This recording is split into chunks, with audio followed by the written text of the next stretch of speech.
నిన్న నర్సరావుపేట అసెంబ్లీ నియోజకవర్గంలో ముందుగా ఈ యొక్క పోలింగ్లో పాల్గొన్న ప్రజలకి ధన్యవాదాలు తెలుపుతా ఉన్నాం. ముఖ్యంగా మహిళలు పెద్ద ఎత్తున ఈ యొక్క ఓటింగ్లో పాల్గొనటం, అట్లానే వృద్ధులు, కొన్ని చోట్ల సాయంత్రం 10:30-11 గంటల వరకు కూడా పోలింగ్ జరగటం ఎప్పుడు లేదు, గతంలో ఎప్పుడు లేదు, మేము ఎప్పుడు చూడలేదు. గత 2-3 సార్లు మ్యాక్సిమం 7-8 గంటల వరకు పోలింగ్ జరిగేది. ఈసారి 10:30-11 గంటల వరకు కూడా పోలింగ్ జరిగింది. నర్సరావుపేట నియోజకవర్గంలో వైఎస్ఆర్ కాంగ్రెస్ పార్టీ కోసం పనిచేసిన నాయకులకు, కార్యకర్తలకు, అభిమానులకు, శ్రేయోభిలాషులకు, అట్లానే ముఖ్యంగా మా డాక్టర్ల బృందానికి ప్రత్యేకంగా నా హృదయపూర్వక ధన్యవాదాలు తెలుపుకుంటున్నాను. చాలా ప్రతిష్టాత్మకంగా, చాలా కష్టపడి గత 5 సంవత్సరాలు పనిచేసాం. గత 2 నెలల నుంచి ఎంతో కష్టపడి పార్టీ విజయంగా భావించవచ్చు. నర్సరావుపేట అసెంబ్లీలో పార్టీ కోసం పనిచేసిన ప్రతి ఒక్కరికి కూడా పేరు పేరున నా హృదయపూర్వక ధన్యవాదాలు తెలుపుకుంటున్నాను. అట్లానే మీడియా సోదరులతో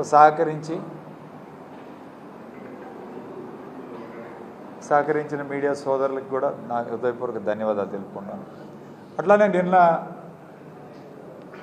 నర్సరావుపేటలో కొన్ని హింసాత్మక సంఘటనలు జరిగాయి. ముఖ్యంగా పోలీసు వారు గారు, రెవెన్యూ అధికారులు వన్ సైడ్గా తెలుగుదేశం పార్టీకి కొమ్ము కాశారనే దాంట్లో ఎటువంటి అనుమానం లేదు. ముఖ్యంగా పోలీస్ వర్గాలు మాకు వ్యతిరేకంగా, వైఎస్ఆర్ కాంగ్రెస్ పార్టీకి వ్యతిరేకంగా పనిచేయటం, పల్నాడు ప్రాంతంలో అంతా కూడా వ్యతిరేకంగా పనిచేయటం, వన్ సైడ్గా పనిచేయటం చాలా బాధాకరమైన విషయం. దీన్ని మేము తీవ్రంగా ఖండిస్తున్నాం.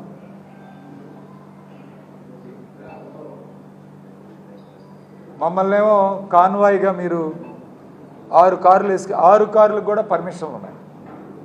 6 కార్లు వేసుకొని కాన్వాయ్గా తిరుగుతున్నారని, హౌస్ అరెస్ట్ కావాలి అని చెప్పి 2 గంటలకు హౌస్ అరెస్ట్ చేయడం జరిగింది. మరి మా ప్రత్యక్ష అభ్యర్థి అరవింద్ బాబు గారు 7 కార్లు వేసుకొని తిరుగుతూ ఉన్నాడు. ఆయనకి ఎలక్షన్ కమిషన్ రూల్స్ ఏం పనిచేయవు. నేను ఉదయం 8 గంటలకే నేను ఒక వీడియో పంపించాను ఎస్పీ గారికి. బయట నుంచి మరి వాళ్ళు ఎక్కడి నుంచి వచ్చారో మాకు తెలియదు, కానీ హిందీ మాట్లాడుతూ ఉన్నారు, బౌన్సర్లు ఉన్నారు, వాళ్ళందరినీ కారులో ఎక్కించుకున్నారు, కనీసం 100 మంది కారులో ఎక్కారు అని చెప్పి స్వయంగా నేను వీడియో కూడా పెట్టాను ఎస్పీ గారికి. ఎటువంటి చర్యలు లేవు, ఎటువంటి యాక్షన్ తీసుకోలేదు, వాళ్ళ కార్లు ఎక్కడా ఆపి వెరిఫై చేయలేదు. ఉదయం నుంచి చెప్తున్నా మా మాట వినకుండా నన్ను హౌస్ అరెస్ట్ చేశారు తప్ప ఆయన్ని హౌస్ అరెస్ట్ చేయడానికి కూడా పోలీసులకి సమయం లేదు, చేయలేకపోయారు. చేతగాని పోలీసులు సరిగ్గా 3 గంటలకి, సుమారు 3 గంటల ప్రాంతంలో మున్సిపల్ హై స్కూల్కి వచ్చి మా ఏజెంట్లని లాగటం, ఏజెంట్ల మీద దౌర్జన్యం చేయటం, అట్లానే మా డ్రైవరు హరి అని అతన్ని కొట్టడం, అతని దెబ్బలు కూడా, గాయాలు కూడా, పోలీస్ ఇంటిమేషన్ ఎఫ్ఐఆర్ కూడా చేయమని రాత్రి పంపించడం జరిగింది, కంప్లైంట్ ఇవ్వడం జరిగింది. అతని మీద దాడి చేసిన తర్వాతనే నేను బయటకు వచ్చాను. ఆ దాడి జరిగింది అని విన్న తర్వాతనే నేను 3 గంటలకి, సుమారు 3:03 నేను మున్సిపల్ హై స్కూల్ చేరుకుంటే అప్పటికే వీళ్ళందరూ తిరిగి వెళుతూ ఉన్నారు. సరే, అక్కడ మా డ్రైవర్ని పరామర్శించి నేను హాస్పిటల్లో, గవర్నమెంట్ హాస్పిటల్లో ఉండగానే మా ఇంటి మీద దాడి చేసి మా కార్లు 3 కార్లు పగలగొట్టడం, మా మా హాస్పిటల్ మీద దాడి చేసి మా మామయ్యని గాయపరచడం, రామకోటిరెడ్డి గారిని గాయపరచడం, అద్దాలు పగలగొట్టడం, ఇవన్నీ కూడా జరిగాయి. కేవలం ఓడిపోతున్నామన్న ఫ్రస్ట్రేషన్లో, ఓడిపోతున్నామనే ఒక ఆలోచనతో తెలుగుదేశం పార్టీ అభ్యర్థి అరవింద్ బాబు స్వయంగా దాడిలో పాల్గొని, స్వయంగా అతనే, వీడియోలో కూడా ఉన్నాయి, స్వయంగా అతనే పాల్గొని ఈ దాడి జరిపించాడు.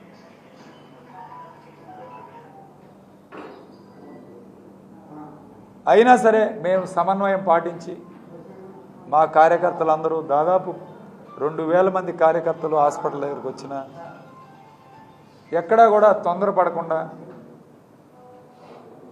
ఓటింగ్ సరళి జరగాలి, ఓటింగ్ అంతా కూడా పూర్తి చేసుకోవాలి. ఎందుకంటే వీళ్ళు ఒక పథకం ప్రకారం మా బూత్లో ఏజెంట్లు అందరూ బయటకు వస్తే ఆ 2 గంటలు రిగ్గింగ్ చేసుకోవాలని, ఆ 2 గంటలు దొంగ ఓట్లు వేయించుకోవాలని ఒక ఆలోచనతో ఉన్నారు అని చెప్పి మేమంతా కూడా సమన్వయం పాటించి 7 గంటల దాకా ఎవరిని కూడా బూతులు వదిలిపెట్టి రావద్దని చెప్పి స్వయంగా నేనే ఫోన్ల ద్వారా మాట్లాడి వాళ్ళందరినీ ఆపి ఎక్కడ తొందరపడద్దు, మనం హింసాత్మక సంఘటనలు ప్రోత్సహించొద్దని చెప్పి ఒక ఆలోచనతో మేమందరం కూడా సమన్వయం పాటించాం.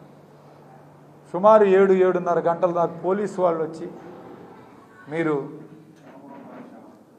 మీరు ఎటువంటి హింసాత్మక సంఘటనలు పాల్పోవద్దు అని చెప్పి వాళ్ళందరూ కూడా రిక్వెస్ట్ చేసిన తర్వాత నేను కూడా సహకరించి మా వాళ్ళందరినీ కూడా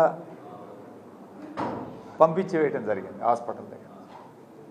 ఆ తర్వాత కూడా అరవింద్ బాబు గారి హాస్పిటల్ దగ్గర సుమారు 500 మంది 30 ట్రాక్టర్లో పమిడిపాడు గ్రామం నుంచి వచ్చి అక్కడ ఉండి వాళ్ళు భోజనాలు తీసుకొని 2 ఆటోల్లో నవయోగ బార్ అండ్ రెస్టారెంట్ నుంచి బీర్ బాటిల్ మందు బాటిల్ తెప్పించుకొని మా హాస్పిటల్ మీద దాడి చేయడానికి మళ్ళీ రాత్రి సిద్ధం చేసుకున్నారు. మళ్ళీ మేము మా కార్యకర్తలు, ఎందుకంటే పోలీసు వాళ్ళు మాకు ప్రొటెక్షన్ ఇచ్చే పరిస్థితి లేదు. పోలీసు వాళ్ళు ఎస్పీ గారు ఫోన్ చేసినా ఎత్తలేదు, డిఎస్పీ మాట్లాడట్లేదు. పోలీసు వాళ్ళు మా సెక్యూరిటీ ఇస్తారని మేము మాకు ఆ యొక్క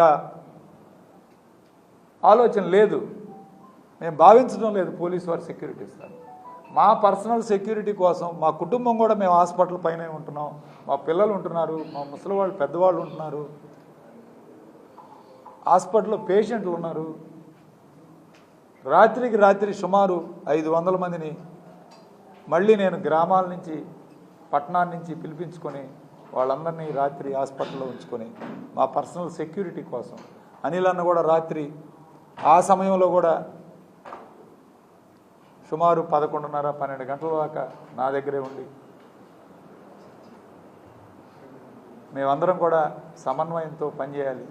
వద్దు, గొడవలు వద్దు, మేము ఎవరు హాస్పిటల్ మీదకి వెళ్ళం, ఎవరి ఇంటికి మీదకి వెళ్ళం.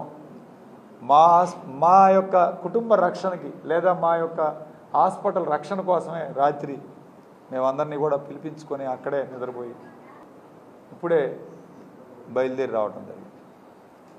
వాస్తవాలు ఇవి. దీన్ని మీడియాలో కొన్ని ఎల్లో మీడియాలో రాసుకున్నారు మేమేదో హింస ప్రేరేపించినట్టు. ఇది వాస్తవం. పోలీసు వాళ్ళకి సహకరించింది మేము. 2 గంటలకు హౌస్ అరెస్ట్ చేయాలంటే హౌస్ అరెస్ట్ కింద నేను లోపలికి వెళ్ళింది నేను. మళ్ళీ వాళ్ళు రిక్వెస్ట్ చేసి మీరు ఎక్కడికి వెళ్ళొద్దు, 2,000 మంది ఉన్నారు, ఎక్కడా కూడా హింసాత్మక సంఘటనలు ప్రోత్సహించే కార్యక్రమం వద్దు అని మా వాళ్ళందరినీ సమన్వయపరుచుకొని, వాళ్ళందరూ ఎంతో గొడవ చేసినా సరే వాళ్ళందరినీ సమన్వయపరుచుకొని వాళ్ళందరినీ కూడా రిక్వెస్ట్ చేసుకొని నేను పంపించి వేయడం జరిగింది.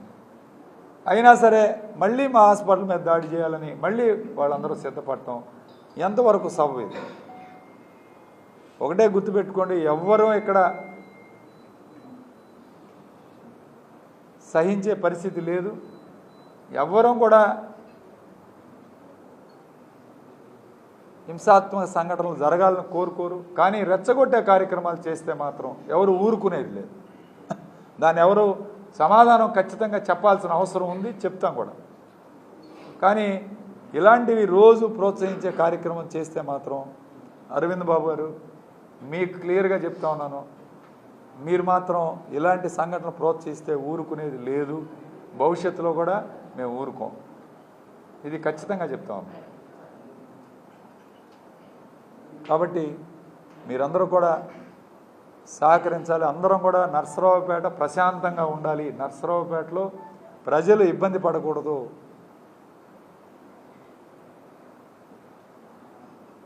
కాబట్టి అందరినీ కూడా సమన్వయపరుచుకొని ముందుకు వెళ్ళే కార్యక్రమం చేస్తున్నాం. అనిల్ అన్న నెల్లూరు నుంచి ఇక్కడికి రావటం మా పార్టీకి అసెట్. ఖచ్చితంగా ఆయన భారీ నర్సరావుపేటలో నేను భారీ మెజార్టీతో గెలవబోతున్నాను. మిగిలిన నియోజకవర్గాల్లో కూడా వైఎస్ఆర్ కాంగ్రెస్ పార్టీ 6 నియోజకవర్గాల్లో కూడా గెలుస్తుంది. ఎక్కడ ఈ రాష్ట్రంలో జగన్మోహన్ రెడ్డి గారి ప్రభుత్వం మళ్ళీ ఏర్పడుతుంది. ఖచ్చితంగా ఇంకా బాగా పనిచేస్తాం, అభివృద్ధి పదంలో తీసుకెళ్తాం.